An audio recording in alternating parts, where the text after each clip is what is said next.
ഇപ്പൊ മഴക്കാലമൊക്കെ ആണല്ലോ, നടക്കുമ്പോൾ ശ്രദ്ധിച്ചില്ലെങ്കിൽ ഇതുപോലെ പണി കിട്ടും.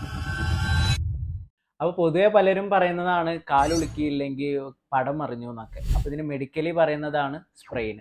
അപ്പൊ നമ്മളെ ഇപ്പോൾ ശരീരത്തിലുള്ള ബോൺസ് തമ്മിൽ കണക്ട് ചെയ്യുന്ന ഒരു ഫൈബ്രസ് ബാൻഡ് ലിഗമെന്റ്.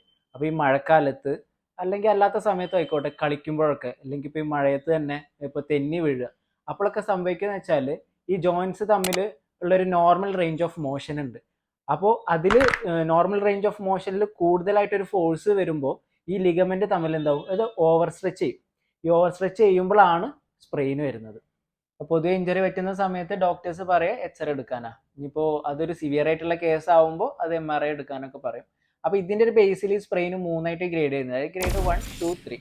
അപ്പോൾ ഇതാണ് ഒരു നോർമൽ ഹെൽത്തി ആയിട്ടുള്ള ഒരു ലിഗമെന്റ് വരുന്നത്. അപ്പോൾ ഗ്രേഡ് 1 എന്ന് പറയുമ്പോൾ ചെറിയൊരു സ്ട്രെച്ച് വരും, അതിൻ്റെ ഒപ്പം ചെറിയ ചെറിയ ടിയർ ഉണ്ടാവും. ഗ്രേഡ് 2 ആവുമ്പോൾ ഒരു ഒന്നുകൂടി ഇതുപോലെയല്ല, ഒരു ലാർജ് ടിയർ വരും. അപ്പോൾ ഈ ഗ്രേഡ് 1, 2 എന്നുള്ള കേസിൽ നമുക്ക് ഹോമിയോപ്പതിക് ട്രീറ്റ്മെന്റ് ചെയ്യാം. ഇനിയിപ്പോൾ ഗ്രേഡ് 3 എന്ന് പറയുന്നത് ഒരു കംപ്ലീറ്റ് ആയിട്ടുള്ള കണ്ടില്ല, ലിഗമെന്റ് രണ്ടും സെപ്പറേറ്റ് എന്നുള്ള രീതിയിൽ രണ്ടായിട്ട് ടിയർ ചെയ്തിട്ടുണ്ട്. അങ്ങനത്തെ കേസിൽ നമുക്ക് സർജിക്കൽ കറക്ഷൻ നിർബന്ധം. അതിനുശേഷം അതിന്റെ റിക്കവറി സ്പീഡ് കൂട്ടാനായിട്ട് നമുക്ക് ഹോമിയോപ്പതിക് ട്രീറ്റ്മെന്റ് ചെയ്യാം. അപ്പോൾ ഈ മെഡിക്കേഷൻ്റെ ഒപ്പം തന്നെ ഡോക്ടേഴ്സ് അല്ലെങ്കിൽ ഫിസിയോതെറാപ്പിസ്റ്റ് ഒക്കെ പറയുന്ന പോലെ എക്സസൈസ് ചെയ്യുക, അതുപോലെ കംപ്ലീറ്റ് ബെഡ് റെസ്റ്റ്. കിടക്കുന്ന സമയത്തും പിന്നെ അതുപോലെ ഇരിക്കുന്ന സമയത്തും ഒക്കെ കാല് കുറച്ചുകൂടി പൊന്തിച്ചിട്ട് വെക്കുക. അതായത് ഒരു 2-3 തലയണയൊക്കെ വെച്ചിട്ട് അതിന്റെ മുകളിൽ കാല് വെക്കുക.